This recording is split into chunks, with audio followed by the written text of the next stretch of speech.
Let me now define what is a finite extension.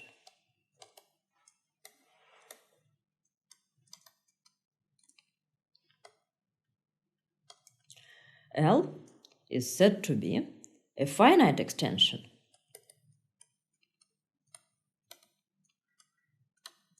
of K if it is a finite dimensional K vector space.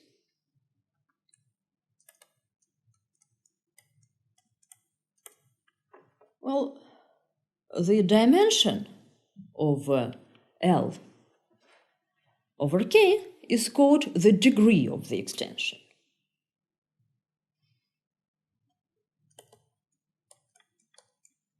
Is called degree of L over K, and it's denoted as follows: L over K. Let me prove a theorem. Suppose L is an extension of K and M is an extension of L. Then M is finite over K if and only if M is finite over L and L is finite over K. Moreover, in this case, the degrees multiply.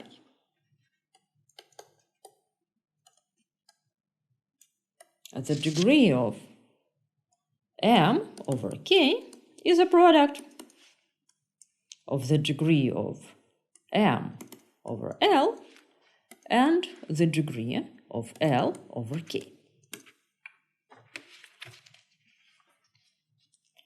Well, let me prove this theorem for you. One direction, suppose M is finite over K. Well, any family of elements of M which are linearly independent over L, of course, is linearly independent over K. Any M1 and so on, Mn, which are independent over L, are also linearly independent over K.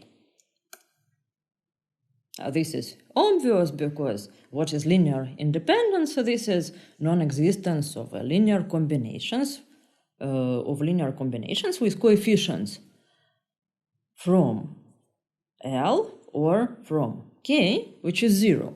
Of course, if there is no such combination with L coefficients, a fortiori, there is no such combination with K coefficients because K is a subfield of L, is a part of L. So, thus, the dimension of M over L is finite, because you cannot have a linearly independent family of more than dimension of M over K elements. Well, now, on the other hand, L is a K vector subspace of M. So if M is finite dimensional over K,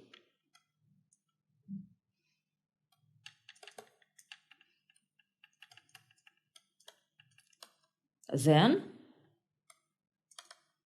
L is also finite dimensional over K, since a subspace of a finite dimensional vector space is also a finite dimension. So one direction is easy. The other direction is also easy, but one must make a little computation. So let E1 and so on En be an L basis of M, and let epsilon 1 and so on epsilon G be a K basis of L.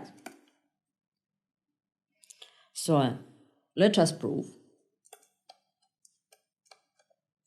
that EI epsilon J form a K basis of M. Well, indeed, any X from M is a linear combination of EI with L coefficients. X is a sum of AI, EI, with AI in L. Well, each AI is also a linear combination, let's say sum of Bij of epsilon j, where the Bij are from K this time. So we can write X as a sum by over I and j over Bij epsilon j EI. So that is to say that epsilon j EI, which is of course the same thing as EI epsilon j, generate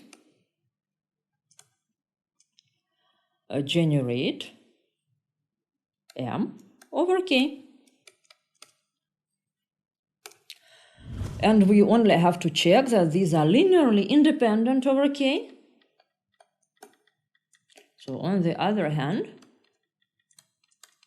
if we have some linear combination over I and j, Cij EI epsilon j, if this should be 0, then of course we can recompose the terms.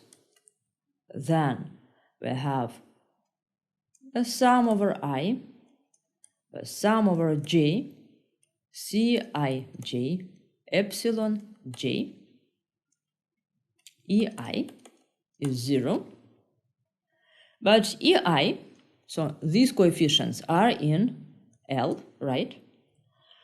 But EI form a basis, so for any I, the sum of Cij epsilon j is 0, but this means as epsilon j form a basis that Cij is 0 for all I and j. So theorem 1 is proved. Now I would like to prove a second theorem. Let me introduce one more notation, which is quite obvious. I will call K alpha 1 and so on, alpha n in L, the smallest subfield of L containing K and the alpha I. I will also often say that this is generated by alpha 1, and so on, alpha n is generated by alpha 1 and so on, alpha n over k. So this is smallest subfield containing k and alpha I. So theorem 2. L is finite over k if and only if L is generated by a finite number of algebraic elements over k. Well, again, one direction is obvious. If L is a finite dimensional k-vector space, then we can take a basis. Let alpha 1 and so on alpha d be a k-basis of L. Then L is certainly equal to the smallest subring of L containing alpha 1 and so on alpha d, which is a field, so it's also the smallest subfield of L containing alpha 1 and so on alpha d. Now all alpha I are algebraic. This is just because, well, moreover, each k alpha I is a finite dimensional k algebra. Since it is a subring of L, which is already finite dimensional. So then by proposition 1, alpha I is algebraic.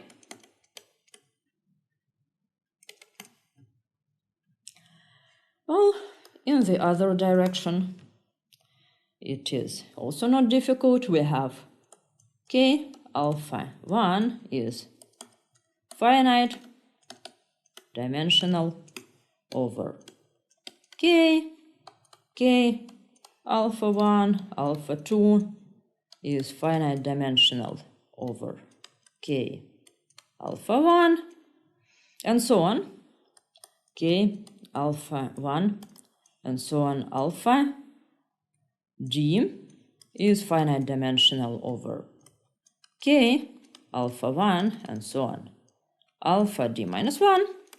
So all of those elements are algebraic, so all of those guys are fields, k alpha 1 and so on alpha I is a field, so it's equal to k of alpha 1 and so on alpha I.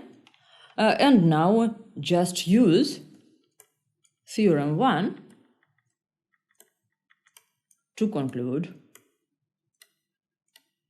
that L, which is k of alpha 1 and so on alpha d, is finite over k.